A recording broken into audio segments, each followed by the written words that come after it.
Hi hello ಎಲ್ರಿಗೂ ನಮಸ್ಕಾರ. Welcome to cook with Shreya YouTube channel. ಇವತ್ತಿನ ನಮ್ಮ ರೆಸಿಪಿ ಪನ್ನೀರ್ ಬುರ್ಜಿ. ಬೇಗನೆ ಮಾಡಬಹುದಂಥ ಒಂದು ಪದಾರ್ಥ ಅಂತ ಹೇಳ್ಬೋದು. ನೋಡುವ, ಮೊದಲಿಗೆ ಏನೆಲ್ಲ ಬೇಕಂತ ನೋಡ್ಕೊಳ್ಳುವ. ಇಲ್ಲಿ ಈರುಳ್ಳಿಯನ್ನು ಸಣ್ಣನೇ ಕಟ್ ಮಾಡಿ ಇಟ್ಕೊಳ್ಳಿ. ಫೈನ್ ಚಾಪ್ ಮಾಡೋದಂತ ಹೇಳ್ತಾರಲ್ಲ, ಹಾಗೆ ಫೈನ್ಲಿ ಚಾಪ್ ಮಾಡಿ ಇಟ್ಕೊಳ್ಳಿ. ಇಲ್ಲಿ ಒಗ್ಗರಣೆಗೆ ಮೊದಲಿಗೆ ಈರುಳ್ಳಿ ಮತ್ತು ಬೆಳ್ಳುಳ್ಳಿ ಮತ್ತು ಒಂದು 2 ಕಾಯಿಮೆಣಸು ಮತ್ತೊಂದು 1 ಇಡೀ ಸಣ್ಣ ಟೊಮೆಟೊ ಮತ್ತು ಸ್ವಲ್ಪ ಕರಿಬೇವು. ಪನ್ನೀರನ್ನು ಮೊದಲಿಗೆ ಫ್ರೀಸ್ ಆಗಿದ್ದರೆ ಬಿಸಿನೀರಿಗೆ ಹಾಕಿ ಸಾಫ್ಟ್ ಮಾಡಿ ಇಟ್ಕೊಳ್ಳಿ. ಒಂದು 2 ನಿಮಿಷ ಬಿಸಿನೀರಲ್ಲಿ ಹಾಕಿಟ್ರೆ ಅದು ಸಾಫ್ಟ್ ಆಗುತ್ತೆ. ಮತ್ತು ಈ ಕ್ಯೂಬ್ಸನ್ನು ಸಣ್ಣ ಸಣ್ಣ ತುಂಡು ಮಾಡಿ ಇಟ್ಕೊಳ್ಳಿ. ಇಲ್ಲಿ ನಾನು ಪಾತ್ರೆಗೆ ಸ್ವಲ್ಪ ಎಣ್ಣೆ ಹಾಕ್ತಿದ್ದೇನೆ. ಒಗ್ಗರಣೆಗೆ ಮೊದಲಿಗೆ ತೆಂಗಿನ ಎಣ್ಣೆ ಯೂಸ್ ಮಾಡ್ತಿದ್ದೇನೆ. ನೀವು ಯಾವ ಎಣ್ಣೆ ಬೇಕೋ ಆ ಎಣ್ಣೆನ ಹಾಕ್ಕೊಂಡ್ರೆ ಆಯಿತು. ಎಣ್ಣೆ ಎಷ್ಟು ಬೇಕೋ ಅಷ್ಟು. ಕಮ್ಮಿ ತಿನ್ನುವವರಾದರೆ ಸ್ವಲ್ಪ ಎಣ್ಣೆ ಹಾಕ್ಕೊಂಡ್ರೆ ಆಯಿತು. ಇಲ್ಲಿ ನಾನು ಎಣ್ಣೆ ಹಾಕಿದ ನಂತರ ಅದಕ್ಕೆ ಸಾಸಿವೆಯನ್ನು ಹಾಕ್ತಿದ್ದೇನೆ. ಸಾಸಿವೆ ಕೂಡ ಒಡ್ದಾಯಿತು, ಅಂದರೆ ಸಾಸಿವೆ ಕಾಯ್ದಿದೆ ಅಂತ ಅರ್ಥ. ಸಾಸಿವೆ ಕಾಯ್ದ ನಂತರ ಇಲ್ಲಿ ನಾನು ಕರಿಬೇವನ್ನು ಹಾಕ್ತಿದ್ದೇನೆ. ಕರಿಬೇವು ಕೂಡ ಎಣ್ಣೆ ಒಳ್ಳೆ ಬಿಸಿಯಾಗಿದ್ದರೆ ಬೇಗನೆ ಬೇಯುತ್ತೆ. ಸೊ ಕರಿಬೇವು ಕೂಡ ಒಳ್ಳೆ ಸಿಡ್ದ ನಂತರ ಅದಕ್ಕೆ ನಾವಿಲ್ಲಿ ಬೆಳ್ಳುಳ್ಳಿಯನ್ನು ಹಾಕಬೇಕು. ನಂತರ ಇಲ್ಲಿ ನಾನು ಒಂದು 2-3 ಎಸಳು ಬೆಳ್ಳುಳ್ಳಿಯನ್ನು ಸಣ್ಣನೆ ಕಟ್ ಮಾಡಿರೋದನ್ನು ಹಾಕಿ ಮತ್ತು ಕಾಯಿಮೆಣಸನ್ನು ಹಾಕ್ತಿದ್ದೇನೆ. ಕಾಯಿಮೆಣಸನ್ನು ಯಾವಾಗಲೂ ಮೊದಲಿಗೆ ಒಗ್ಗರಣೆಗೆ ಹಾಕಿದರೆ ಕಾಯಿಮೆಣಸು ತಿನ್ನಲಿಕ್ಕೂ ರುಚಿಯಾಗಿರುತ್ತೆ, ಯಾಕೆಂದರೆ ಅದು ಎಣ್ಣೆಯಲ್ಲಿ ಫ್ರೈ ಆಗುತ್ತಲ್ಲ, ಅದಕ್ಕೋಸ್ಕರ.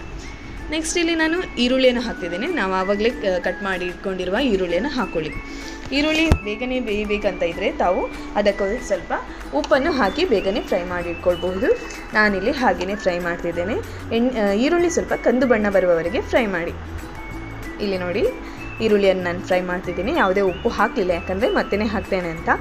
ಈಗ ಹಾಗೆಯೇ ಈರುಳ್ಳಿಯನ್ನು ಫ್ರೈ ಮಾಡ್ತಾ ಇದ್ದೇನೆ.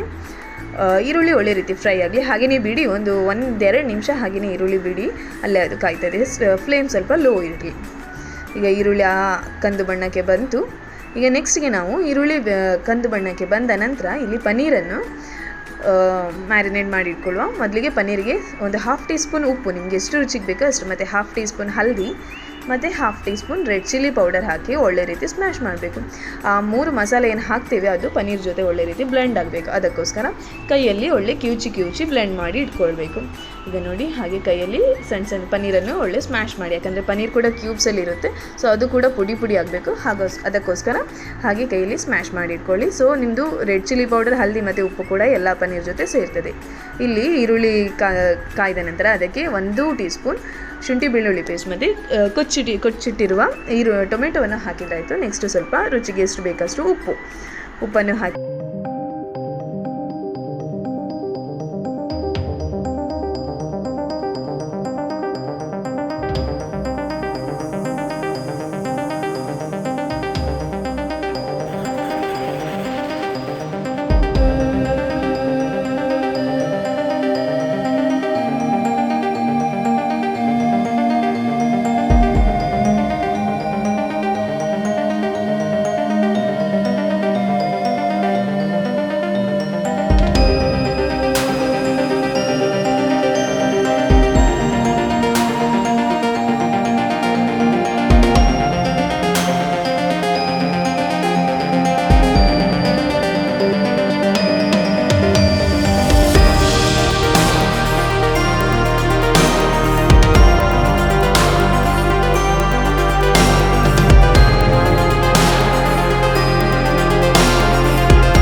ಸ್ವಲ್ಪ ನೀರು ಕುದಿಲಿಕ್ಕೆ ಬಂದಿದೆ. ಸೊ ಪನ್ನೀರ್ ಬೆಂದಾಗಿದೆ.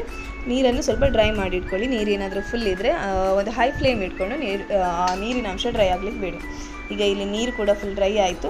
ಇಲ್ಲಿ ನಮ್ಮದು ಪನ್ನೀರ್ ಬುರ್ಜಿ ರೆಡಿ ಆಗಿದೆ. ನೀರಿನ ಅಂಶ ಎಲ್ಲ ಡ್ರೈ ಆಗಿ ಪನ್ನೀರ್ ಬುರ್ಜಿ ನೋಡಿ ಡ್ರೈ ಆಗಿದೆ. ಯಾವುದೇ ಒಂಥರ ಮಾಯ್ಸ್ಟ್ ಥರ ಏನೂ ಇಲ್ಲ. So paneer bhurji ready. ಮೇಲ್ಗಡೆಯಿಂದ ಸ್ವಲ್ಪ ಕೊತ್ತಂಬರಿ ಸೊಪ್ಪು ಹಾಕಿದರೆ ನಮ್ಮದು ಒಂದು 10 ನಿಮಿಷದಲ್ಲಿ ಮಾಡಬಹುದಂಥ ಪನ್ನೀರ್ ಬುರ್ಜಿ ರೆಡಿ ಆಗಿದೆ. ಟೊಮೆಟೊ ಒಳ್ಳೆ ಕಲರ್ ಇರೋದ್ರಿಂದ ಎಷ್ಟು ಒಳ್ಳೆ ಕಲರ್ ಕಾಂಬಿನೇಷನ್ ಬಂದಿದೆ ನೋಡಿ. ಮೇಲ್ಗಡೆಯಿಂದ ಸ್ವಲ್ಪ ಹಸಿ ಈರುಳ್ಳಿಯನ್ನು ಹಾಕಿದರೆ ಪನ್ನೀರ್ ಬುರ್ಜಿ ತಿನ್ನಲು ರೆಡಿ. ಸೂಪರ್ ಟೇಸ್ಟ್ ಕೂಡ ಇರುತ್ತೆ. ಟ್ರೈ ಮಾಡಿ and like, share, comment and subscribe to my YouTube channel. Thank you.